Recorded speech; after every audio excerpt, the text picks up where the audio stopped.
chisme político.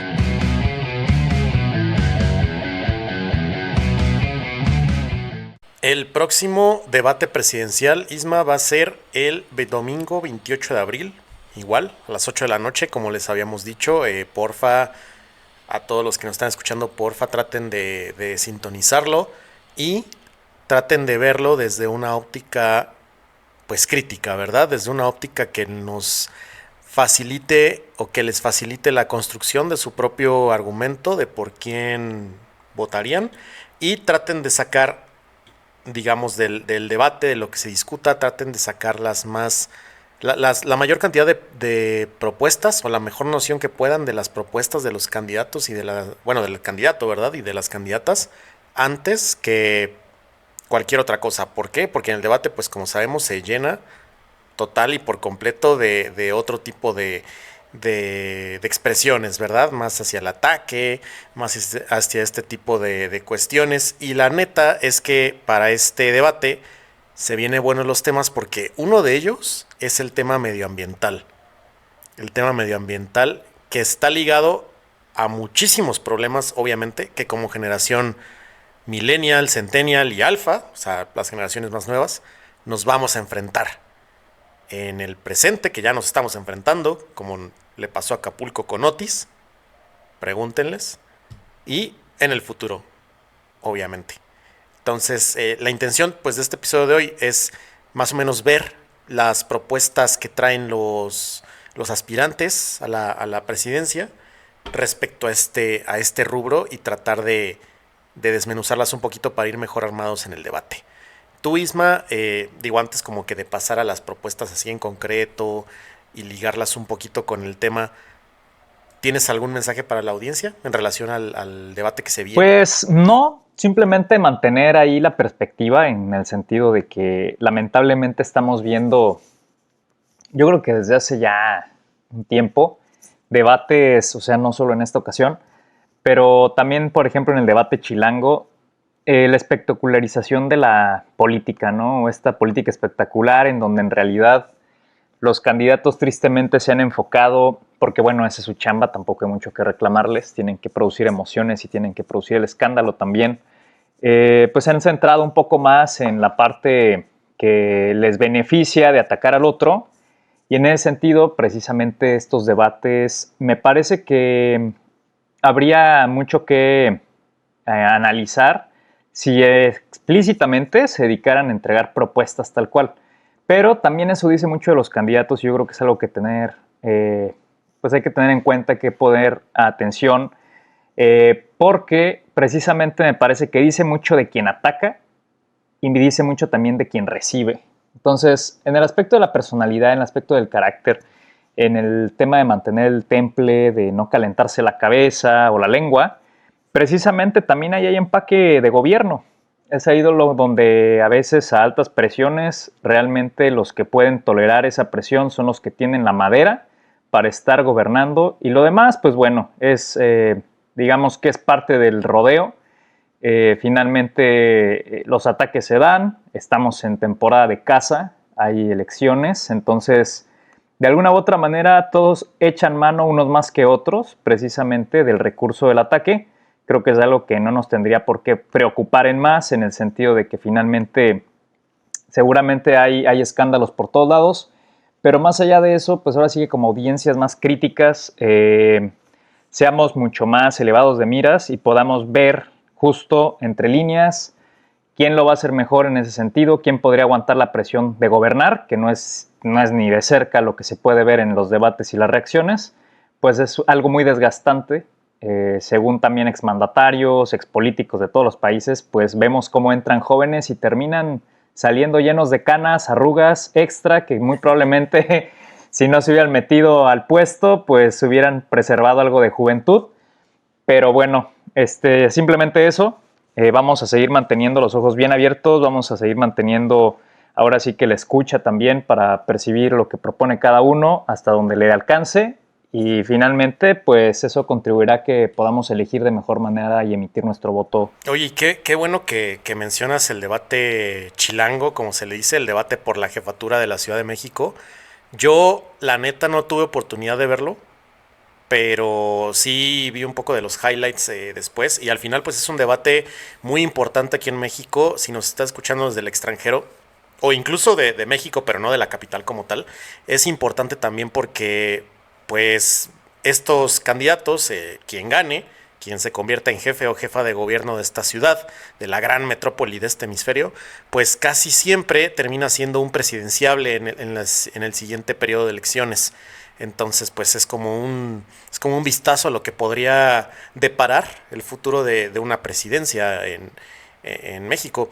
Yo como tal, te digo, no lo vi, pero sí me llevé una sensación muy similar a la del debate presidencial, en cuanto a que vi el ejercicio pues similar de ataque contra ataque, ¿no? Que estás por ahí mencionando. Entonces, digo, no sé si tú aquí dentro de estos candidatos, candidata, viste a alguno que tuviera, no sé, alguna suerte como de inclinación más hacia dar propuestas o no, o hacia todos los viste igual. No lo vi tampoco, Mau, y ahí sí me declaro culpable también de no haber checado ese debate hasta el día de hoy. Ahí voy avanzando con los temas en general, pero ese todavía no llego. Sin embargo, ¿sabes qué? Sí me parece interesante recalcar nada más, porque creo que los highlights siempre es así como de, y ahora sí le pegaron a este con el tema de corrupción, y acá ya le reclamaron que desvió recursos de tal proyecto mientras gobernaba, y pues fíjate que en realidad los políticos lo están haciendo bien. Nosotros seríamos los que tendríamos que cuestionarnos a nosotros mismos, porque precisamente yo veo muy difícil que estuviéramos hablando de las propuestas cuando hay temas mucho más chismosos en la conversación. Somos así.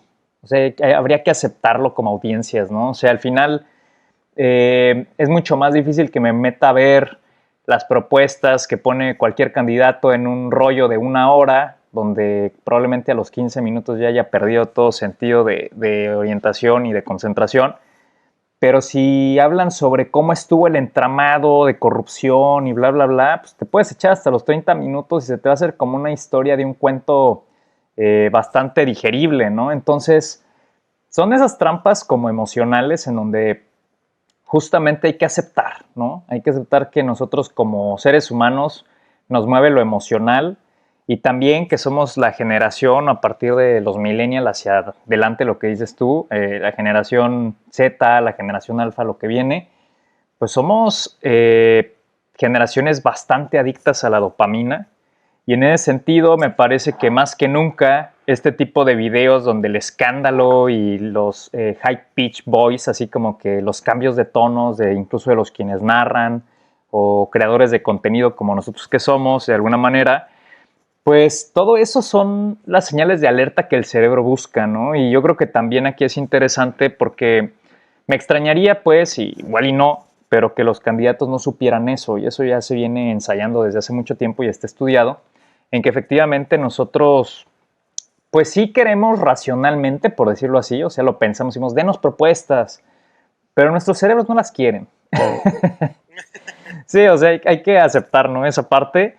Y lo único que podemos hacer es justamente ser conscientes. Y hay un libro que recomiendo mucho que es Pensar lento, pensar rápido, que te dice cómo precisamente tú tienes que forzar a tu cerebro a batallar, o la persona que más batalla contra los deseos del cerebro de poca voluntad, de más huevonés, de justamente no poner atención, son aquellos que perduran en un ejercicio mucho más analítico y crítico, que a la postre le representan beneficios. Ahorita estoy hablando en lo general, pero no solamente eso, laborales, de avance profesional, en un debate, etcétera, porque tienes una capacidad por encima de lo que cualquier cerebro dice, ya, güey, ya fueron 3 minutos de atención, ya, suéltame, ¿no? Entonces, creo que ahí es donde nosotros, justamente haciendo un símil de lo que le pasa al cerebro como ciudadanía, nosotros tendríamos que pugnar, aunque no nos parezca lo más divertido, por sí alimentarnos y consumir esa información que es de hueva a veces, que no entendemos muchas veces sobre las propuestas, pero es bien interesante ver cómo de repente uno u otro candidato propone cosas que jamás podrían ser realizadas. Y entonces ahí es donde tienes un punto crítico en donde dices, güey, nos están mintiendo, ¿no? O sabes qué, igual y esa propuesta no está tan jodida, pero no es suficiente. Entonces, me parece que nosotros tenemos que forzarnos como sociedad, o sea, como si fuéramos ese cerebro colectivo, y forzarnos a presionarnos a nosotros mismos y en comunidad, justamente como esta sinapsis, ¿no? Estas redes neuronales, y formar esas comunidades como más críticas, donde alcancemos una masa más crítica, no solamente partidista, porque yo soy de Morena, tú eres del PAN, aquel y yo somos de tal, del Verde o del que sea, pero más bien como una ciudadanía, pues sí, crítica, ¿no? Justamente el ser personas, en el sentido amplio de la palabra, es ser interesados de los asuntos públicos, ¿no? Y ser ciudadanos es ser esos individuos que ya no están apartados, ¿no? Como ahí en la nada, sino conformar esa red de personas justamente que se involucran en los asuntos públicos de la polis o de la ciudad. Eso es lo que es ser un ciudadano. Entonces, creo que hay unas cuestiones que no podemos pasar por desapercibida de cómo funciona nuestro cerebro, cómo funcionamos como sociedad, sobre todo ahora que son más individualistas, pero que si al final nos ponemos a ver, y ahorita pasaremos a ese tema del medio ambiente, por ejemplo, de la crisis hídrica, etcétera, que está ya azotando al país efectivamente desde hace rato, nada más que no nos habían avisado, pues tenemos nosotros que luchar con nosotros primero ahora sí que por informarnos, es que no me gusta tanto leer, bueno, pues voy a leer tantito más de eso, ¿no? Aunque no me guste, pues hay realidades que hay que confrontar, ¿no? Hay mucha gente que dice, güey, prefiero no saber para no deprimirme, ¿no? O justamente esta ansiedad climática que ya también presenta pues rasgos importantes como una tendencia en estas generaciones cuando vas al psicólogo y, güey, es que tengo ansiedad de que un día me quede sin agua y se muera mi familia, ¿no? Porque así literalmente se relata, o golpes de calor, como los que ocurren ya en India desde hace un buen rato y así. Y pues sí, o sea, tristemente es el mundo al que hemos llegado, pero por otro lado, pues es que hay que pagar el precio de vivir, ¿no? Y eso es estar atentos y tener los ojos abiertos y participar de los hechos, porque si no, pues muy difícilmente vamos a vivir realmente, ¿no? Nos va a alcanzar lo que va a ocurrir y está peor que en la confusión no tengamos ni siquiera ningún tipo de orientación ni voluntad. Sí, como bien dices, es un tema que ya está azotando al país, toda la crisis medioambiental ya está aquí, o sea, no es una cosa del futuro. Ustedes pueden ver desde los videos virales que se hicieron del lago de Pátzcuaro, por ejemplo, en el que estaba completamente seco, comparado con hace pues, unos años, hace no mucho, en que todavía tenía pues agua, todavía era un cuerpo de agua, y realmente pues para allá vamos. En algún episodio de Calabozos y Dragones mencionamos los riesgos que iba a tener la humanidad en las siguientes décadas y cómo de este top 10 de riesgos en 2050 me parece los primeros 5 iban a ser relacionados al medio ambiente ya, a refugiados climáticos, a guerras por recursos, incluso a pues a actos terroristas en pro del medio ambiente, o sea, de algún grupo extremista medioambiental que diga, ¿sabes qué? Voy a explotar una oficina de una gasolinera, ¿no? Por así decirlo. Ya no irse tan básicos como manchar una obra en un museo, ¿no? Por así decirlo, que de por sí eso ya es visualmente especial, ¿verdad?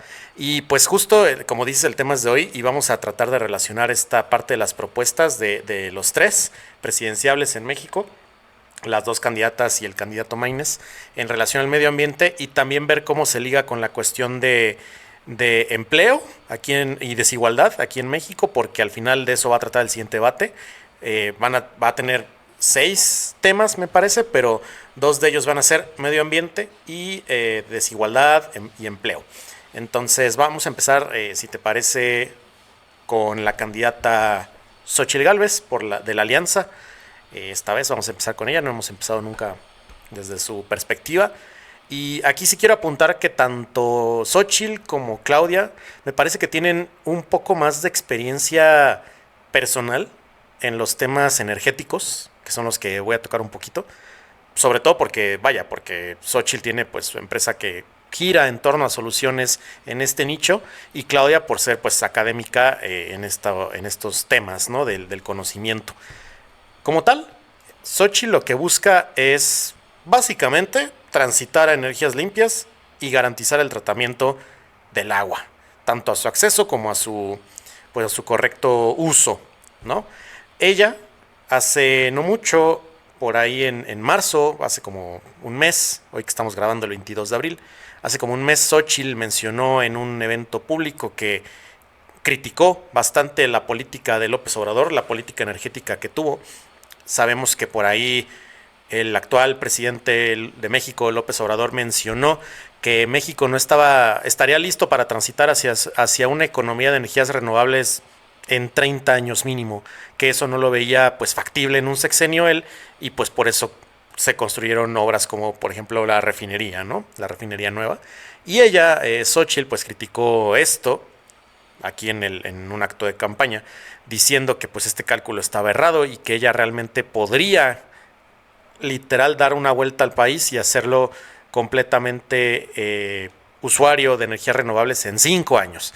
Así lo afirma. Dice que su prioridad sería que Pemex se dedique a la exploración de yacimientos energéticos y no a la refinación como tal de estos hidrocarburos, y que la CFE se ponga más bien a trabajar en el nicho de transformación de energía, porque ella señala que sí, o sea, el petróleo va a seguir siendo un bien útil durante varios años, pero que no para producir energía como tal.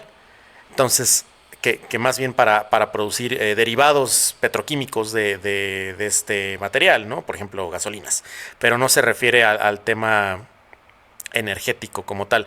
Ella promete que hay una transición energética guiada por la Comisión Federal de Electricidad y que se invierta en energías renovables desde la CFE, y que pues gradualmente la cuestión de energética que aporta Pemex se vaya degradando. Y pues también por ahí admite el tema de que está, y critica bastante, el tema de que está en déficit Pemex, de que está al borde de la quiebra, así lo señala.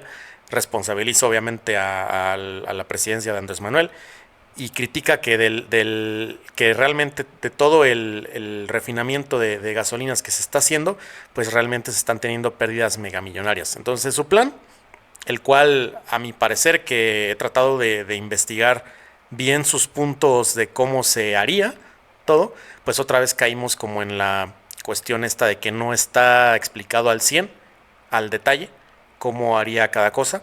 Yo creo que eso lo presentaría, en caso de ganar la presidencia, pues lo presentaría ya como plan de gobierno, en su como primer acto tal vez, pero no está bien, no está muy bien explicado. Lo que cisma y lo que aquí me llama la atención es que tanto ella como Sheinbaum admiten las malas finanzas de Pemex.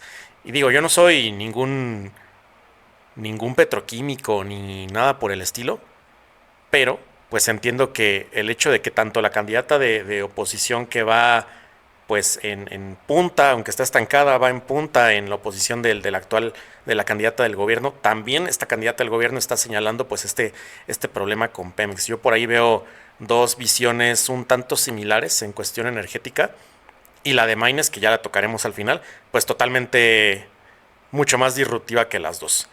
Entonces, aquí no sé tú si tengas como alguna lectura de las propuestas de Xóchitl, o más o menos la idea que tiene Xóchitl al respecto de hacer que Pemex se dedique a la exploración de yacimientos petroleros o de litio, y la CFE a transformar, pero ya en refinamiento nadie, o sea, depender, por lo que entiendo, prácticamente de importar gasolinas refinadas mientras están desarrollando ese trabajo de llevar a la CFE y a Pemex a ese punto a convertirse en esas empresas. Sí, fíjate que a mí me parece el tema energético quizá no es muy atractivo, es algo que vemos muy lejano, pero es algo que definitivamente viene acompañado de los mayores riesgos que ahorita tiene la humanidad en cuestión de sus retos, ¿no? Y en sus riesgos y también en sus posibilidades.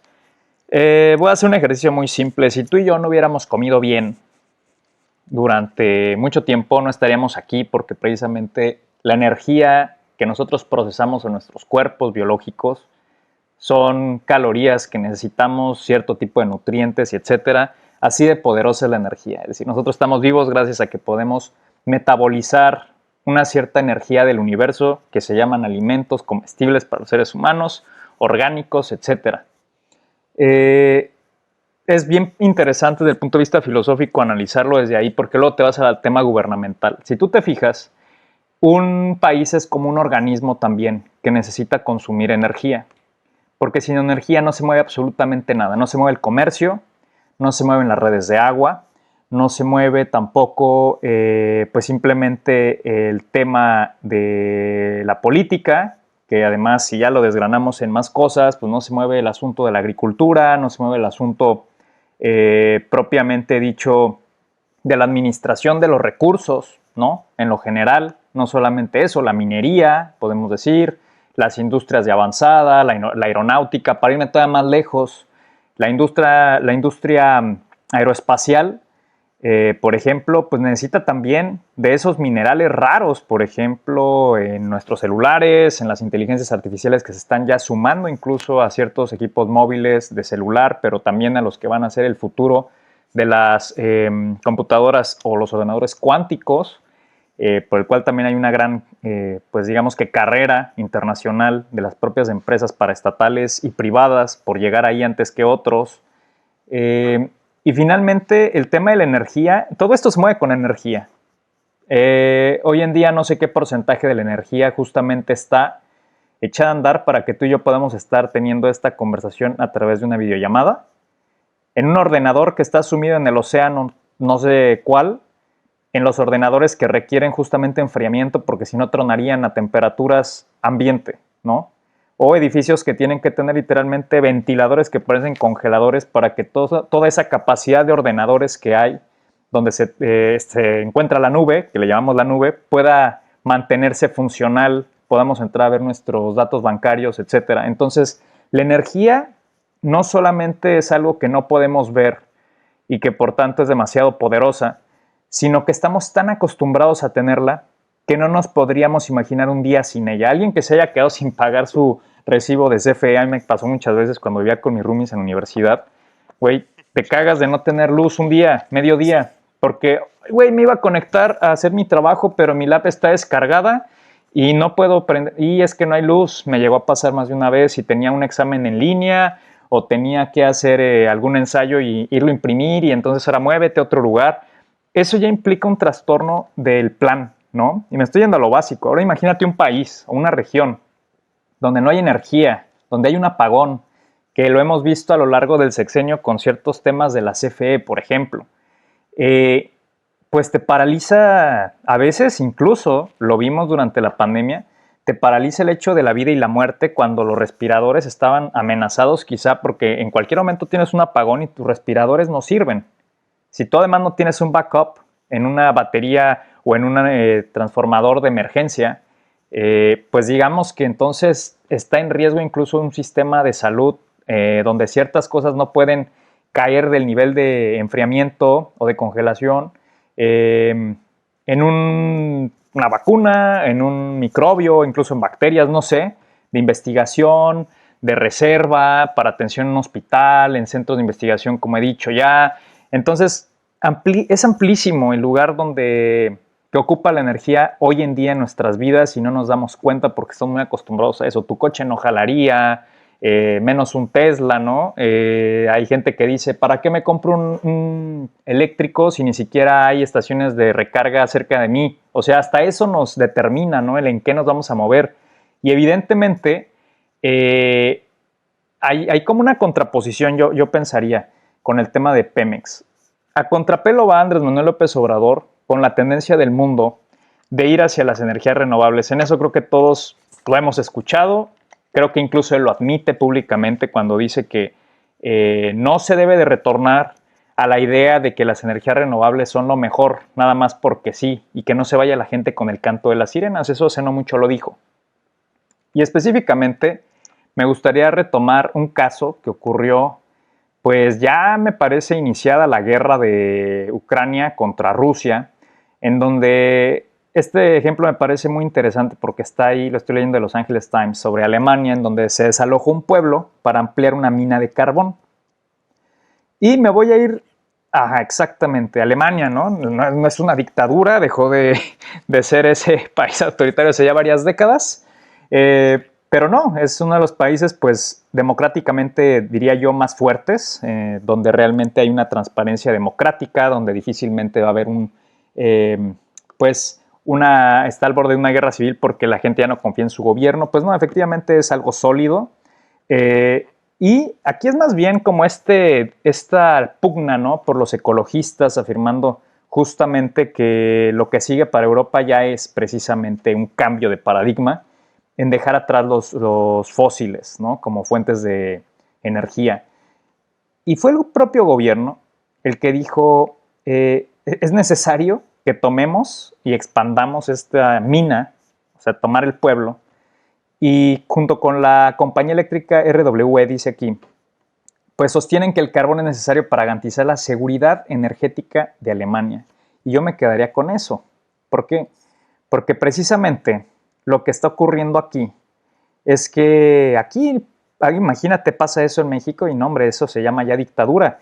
Pero en Alemania simplemente es algo que efectivamente quizá no sea lo más deseable, pero que gracias a eso, muy posiblemente en Alemania, no sé si solo en esa región, no sé hasta dónde llega el impacto de esta mina de carbón y por qué decidieron expandir su producción o la infraestructura, pero evidentemente en unas condiciones como las de Europa, te llega el invierno, no tienes energía y se te muere mucha de tu población, tal cual. No que muy chingones para el tema de la energía renovables en Alemania, o sea que no se supone que ya están en la transición y así. Sí, pero todo llega en un momento dado. Solo para ponerlo en perspectiva, Alemania está esperando poner fin al uso del carbón en 2038. Sí, el Alemania democrático, el Alemania de avanzada, de primer mundo, uno de los, podría decirse, 3 estados políticos que manejan toda Europa, entre ellos Francia, Alemania y precisamente antes del Brexit, Reino Unido. Y ahora, pues se negoció, por ejemplo, con los verdes, porque también obviamente hay gente y estamos en pro de que haya menos, pues ahora sí que menos cuerda floja para las industrias, para que se acaben los recursos. Estamos más en el medio proambientalista. Yo creo que esta generación millennial, no siga centennial o los que siguen, pues apostando a que tenemos que también nosotros no solamente hacernos ricos, sino sobrevivir en un mundo viable, sostenible. Y se logró bajar que para el 2030 lo lograra Alemania, pues yo creo que con una pugna ahí política, ¿no? Una negociación. Sin embargo, si somos realistas, por algo el dato es en 2038. Ahora México y Latinoamérica están muy lejos, muy lejos de haber alcanzado el avance económico que sí sufrió Europa en la Segunda Revolución Industrial. Y que, por decirlo así, nos llevan 200 años de avance en infraestructura, no mencionando además el tamaño de sus países, etcétera, los retos, por tanto, distintos en cuestión del tamaño de las infraestructuras que tienen que desarrollar contra un país como México. Entonces te pones a pensar que nosotros históricamente tenemos un atraso energético y que el haber tenido petróleo nos ayudó mucho, pues sí, en la era de bonanza del petróleo, ¿no? Que nos ayudó justamente a alcanzar un nivel de ingresos petroleros que a la postre derivaron también en muchos beneficios sociales para la gente, esa edad del oro, ¿no? Del PRI, y que también, pues obviamente se desarrolló un Pemex como una empresa paraestatal, pues de las más sólidas en todo el mundo, como lo pudiéramos decir hoy de EDNOC en Arabia, perdón, en Emiratos Árabes, o también en Venezuela deben de tener la suya, no sé cuál sea el nombre. O Aramco, que es la más rentable en petróleo en Arabia Saudita. O Aramco en Arabia Saudita, ¿no? Y estamos hablando de empresas que literalmente cargan a cuestas con el desarrollo de sus países, al menos de estas últimas dos que mencionamos. No se puede subestimar lo que esos países serían si no hubieran tenido el petróleo para avanzar. Mucha gente vivió un año allá en Medio Oriente, precisamente en Emiratos Árabes Unidos. Tú no te puedes imaginar todo eso que hayan logrado ahí si primero no se echó mano del petróleo. Y se sigue echando mano del petróleo. Y están transitando y tienen oportunidad de jugar con infraestructuras, desalinizadoras, etcétera, precisamente por el petróleo. Entonces, creo que más allá de satanizar el petróleo, no estoy pugnando a que nos quedemos ahí, evidentemente, yo soy otra generación de pensamiento también. Pero creo que tenemos que entrar a la realidad de las cosas, de decir, la seguridad energética como país, a partir de que se disrumpan las cadenas de suministro en la pandemia, quedó patente que quien tenga recursos los va a utilizar primero para su beneficio, después para el de sus socios y después, si llega para las buenas voluntades de los organismos internacionales, ahí te van unas vacunas o ahí te van unos litros de gasolina, o yo no sé. Pero vivimos en un mundo específicamente competitivo. Y por tanto me parece que la jugada de Andrés Manuel López Obrador, en ese sentido, pareciera ser como atípica, va a contrapelo. ¿Por qué regresar a la gasolina? Y eso podría ser algo que en 20 años, 10 años, 15 años digamos, güey, fue la peor decisión que se pudo haber tomado. Recordemos que se compró Deer Park en Texas, esa refinería. Se está construyendo Dos Bocas, o ya se terminó de construir, no estoy seguro. La coquizadora también para refinar gasolina ahí en Tula. Se le apostó en grande, digamos. No, que Pemex ya trae una sangría también de financiera. Sí, efectivamente. O sea, nadie podría decir que no la tiene. Sin embargo, yo creo que la apuesta por ser autosuficientes energéticamente, incluso en reservas. Tú ves a Canadá, está en el top 10 de las reservas de petróleo. Canadá. Igual que el agua. Brasil, ¿por qué no exporta tanto su agua como lo hacen otros países? Porque justamente se vienen tiempos del pugnas por recursos naturales. Hoy no veo guerras peleándose en portaaviones o en buques que se mueven con energía solar o eléctrica. Quizá haya innovaciones, quizá haya formas en que esos formatos de diseño de motor, cuando están parados, cuando se puede alimentar de alguna fuente alternativa, pero esos motores no se mueven con energía eléctrica. No hay pilas que puedan mover esos buques así. Apenas Amazon está ahí de que va a empezar a mover este tipo de buques transportistas pues con energía alternativa y así. Está muy chingón. O sea, ese es el futuro, claro que sí. Pero hoy, si eso le apostara a Amazon, tus paquetes no costarían $15 lo que normalmente te costaría $15 o 300 pesos. Te costarían 6, 7, 8 veces más. ¿Los vas a pagar, don chingón? O sea, don verde. No creo que los vayamos a pagar. Tenemos un límite que se llama administración económica, todos, incluso nosotros como jóvenes ciudadanos promesa, ¿no? Donde pues no sale de mi bolsa, o sea, no lo voy a pagar. No puedo pagar 8 veces más con tal de que diga que es limpio. O sea, yo no puedo. Y yo creo que la mayor parte de la gente en el mundo no puede darse el lujo de ser verde. Y también estamos cayendo en la demonización de los pobres o de Latinoamérica y su tercer mundo porque no quieren avanzar, ¿no? Es que ¿cómo puedo yo ir a correr si ni siquiera me prestaron la andadera con la que Europa caminó cuántas décadas? Así es, después del despojo. Y qué bueno que dices esta parte del... Exactamente. Qué bueno que dices esta parte del realismo, de verlo de cosas desde un punto de vista realista, porque al final no solo quedó en evidencia esto que dices con la pandemia, sino ahora con el conflicto en Ucrania, con Rusia, pues Rusia siempre amenazó en vísperas del conflicto de que cualquier intervención de Europa, Rusia con el poder que tiene iba a cerrar la llave de gas a Europa, y esto hubiera significado, como bien dices, un invierno mortal para las poblaciones en Alemania, en Francia, en Países Bajos, Bélgica, toda esta parte de Europa occidental que sufre mucho el invierno y que pues Rusia tiene, en estos años que hubo de estancamiento de las relaciones, de status quo, pues tuvo bastante buen negocio surtiendo a los países europeos de su gas. Entonces, pues sí, hay que verlo desde una perspectiva realista. Y si tú ves a países que son autónomos, que son una alianza como la Unión Europea, que entre comillas colaboran para verse integrado económicamente y que han hecho lo que han logrado, pero de repente alguien con quien se meten de Sansón a las patadas les dice, te voy a amenazar, y doblan las manos, bueno, pues la cosa no es poca. Entonces, nosotros tenemos que pensar que tampoco somos exentos, más allá de que México es un país pacífico y no estemos pensando en algún evento catastrófico de guerra. Pero efectivamente, cuando las cosas se ponen apretadas, cada quien lleva agua para su molino y ve por su casa. Pues eso es el realismo del mundo.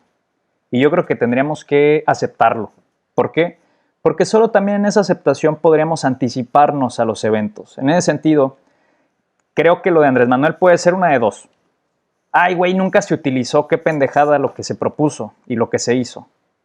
Pero, si al cabo de 15, 20, 30 años resulta que eso se requirió porque llegó un imponderable donde México dijo, puedo echar mano de esto porque hay infraestructura, sí tenemos forma de llegar al petróleo y a no tener que importar la gasolina, pues ya ganamos. Y quizá nadie se lo vaya a reconocer a Andrés Manuel como el presidente de hoy.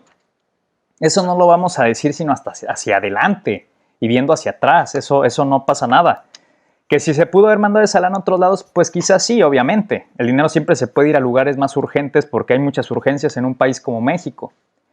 Pero recordemos también que es parte de gobernar y de un estadista, digamos, ver hacia el futuro.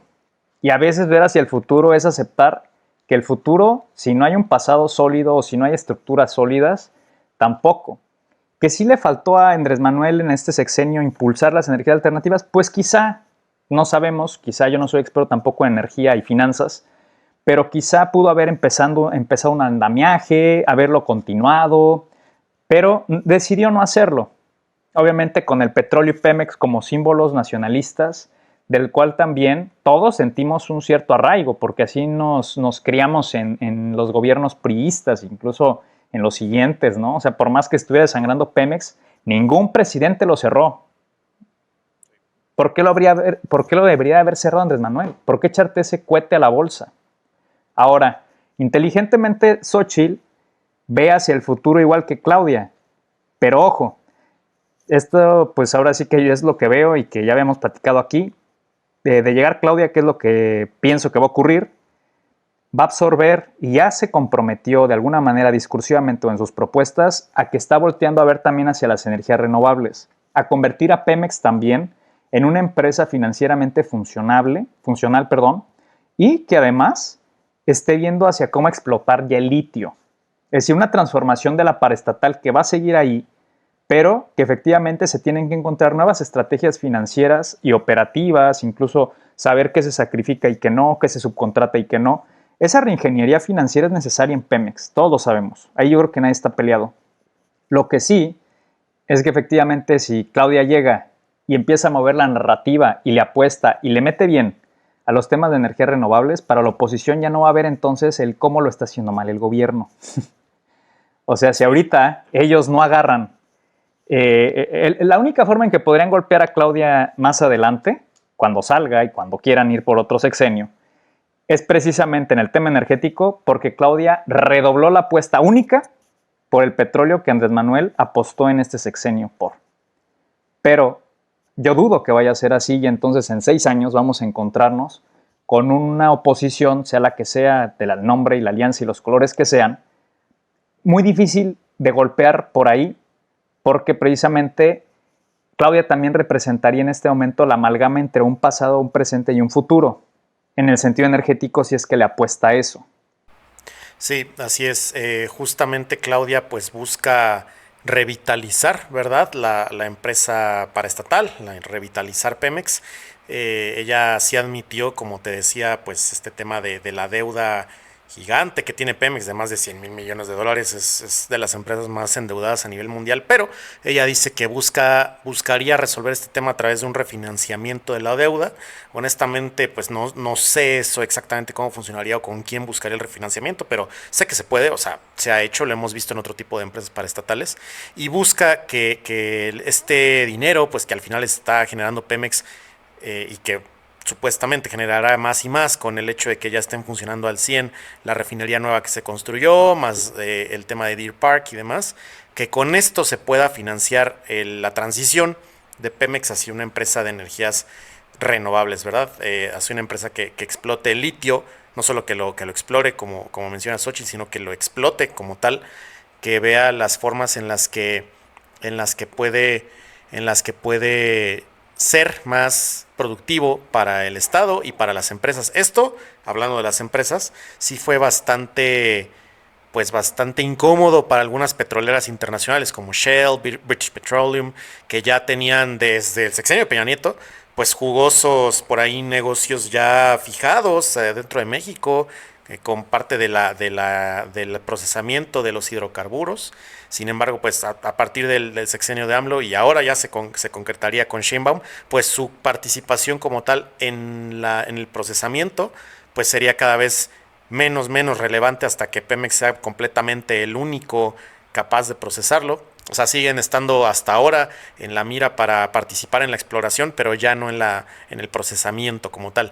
Entonces, pues Sheinbaum por aquí busca que esos 13.600 millones de dólares que dice que va a generar Pemex para entonces, pues usarlos para transitar de combustibles fósiles a combustibles de energías renovables, para modernizar centrales hidroeléctricas de CFE y pues añadir 3.850 kilómetros más de líneas de transmisión. Eso seguido con un plan nacional de reforestación similar al que ella aplicó en Ciudad de México, según dice, que toda esta parte de Chapultepec y fue totalmente reforestada.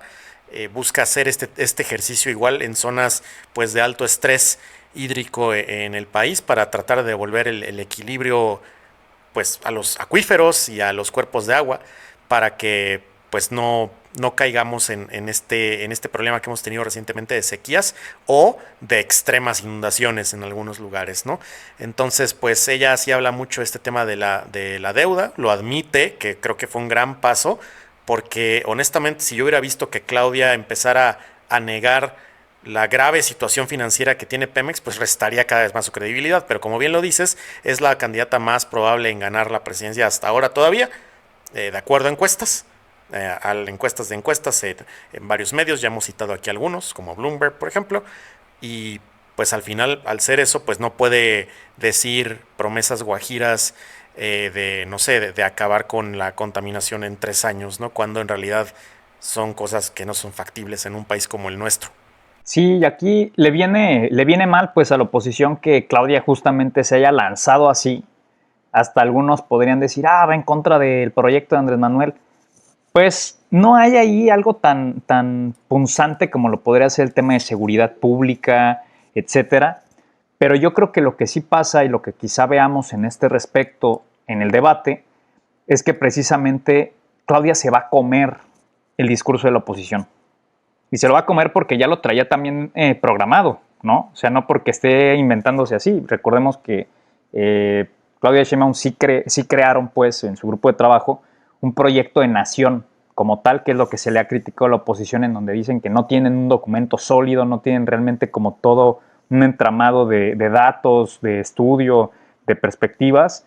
Y entonces en ese sentido me parece que va a llegar una Xóchitl un poco debilitada, donde está padre el discurso. Evidentemente yo creo que cualquier presidente que entre después de lo que AMLO se dedicó a hacer en 6 años, que fue apostarle a la energía de petróleos y a fortalecer a Pemex de alguna manera en infraestructura, correspondería que también llegase quien llegase a Morena y después eventualmente a la presidencia o cualquier presidente en lo general, diga, ok, ya pendulamos hacia allá, entonces ahora sí vamos a volver a meterle hacia el futuro, ¿no? Que creo que es lo que va a pasar.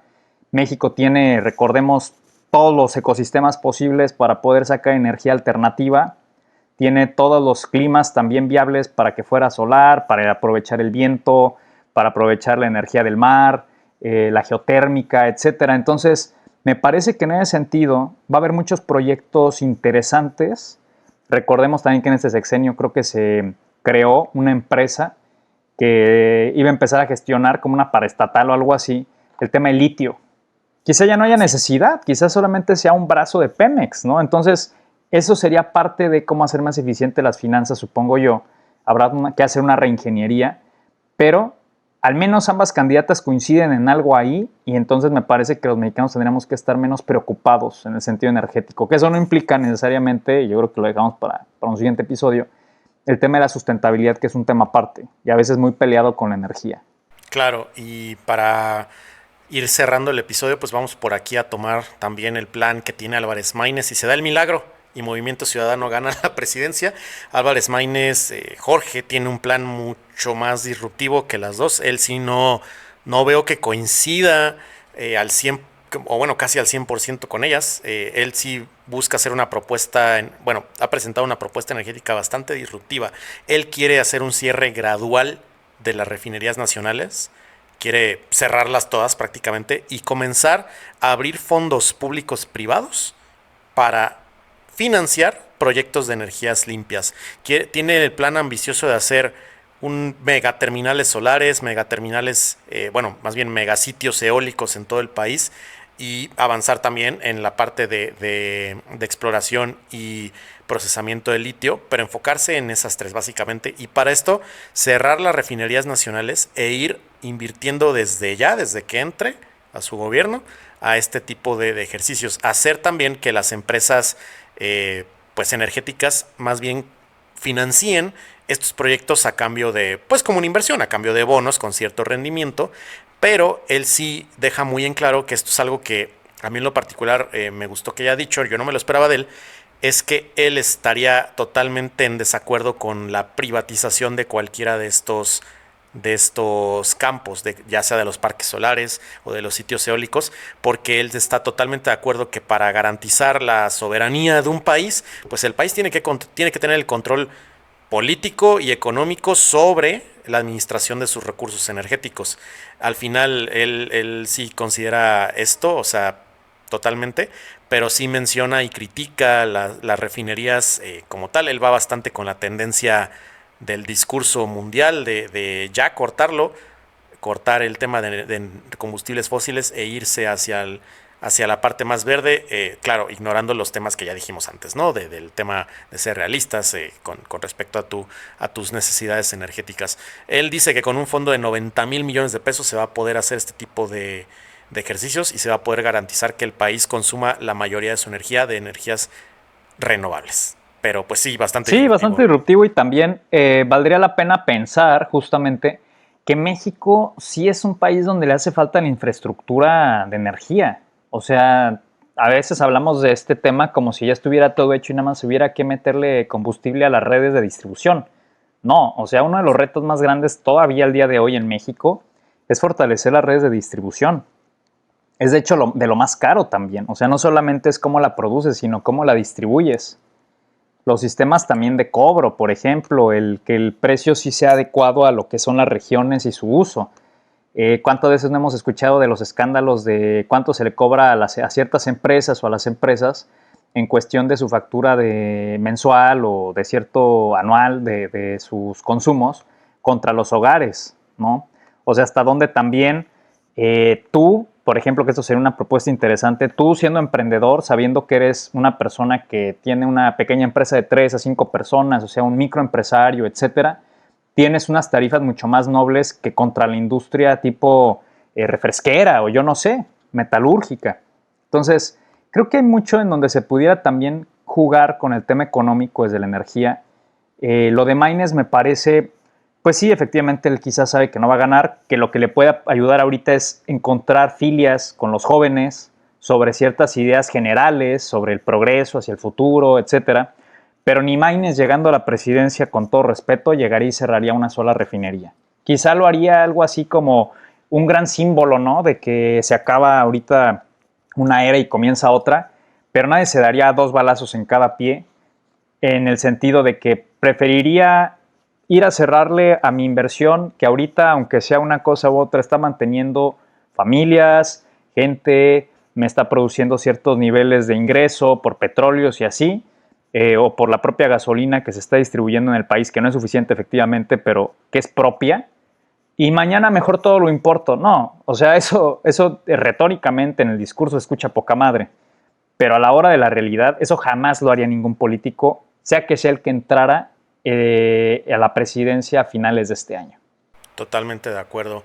Y pues Isma, si te parece bien, por ahí mencionábamos en el episodio que vamos a ligar este tema de las propuestas en relación al cuidado del medio ambiente, a la transición de energías, a otro tipo a energías renovables, perdón, las propuestas energéticas de los candidatos, de tratar de ligarlas al tema de desigualdad y empleo, que esto se va a ver en el siguiente debate. Yo creo que vamos a tener que hacerlo en otro episodio porque ese tema es vasto, así como y pues requiere desmenuzar cada una de las propuestas, sobre todo porque hoy, que estamos grabando 22 de abril, se presentó una propuesta interesantísima en cuestión de trabajo, de parte de Sheinbaum específicamente, y que me gustaría ver las reacciones después ya de la oposición, tanto de Xóchitl como de Maines, para ver qué dirían en el debate. Si quieres lo vemos en el siguiente episodio, ¿te parece? Me parece perfecto, Mau. Nos vemos, audiencia. Gracias a todos por escucharnos. Nos vemos en el siguiente episodio de Calabozos y Dragones. Bye. Chisme político.